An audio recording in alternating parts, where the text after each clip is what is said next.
In this video, we will be installing Cura. We exported our keychain into a 3D file format called .htl. But our 3D printer can't read that format. To convert this into the .g code format, which is the only format our 3D printer can read, we are going to use an app called Cura. To install this, we have to go to this website, which is linked in the resources of the video. You can download the application from here. I am on Mac, so I'll choose Mac OS.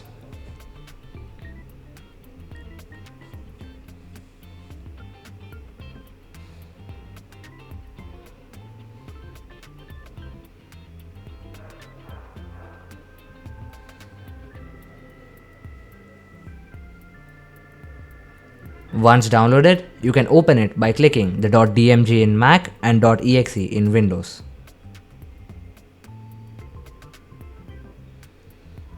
You can follow the steps from the screen.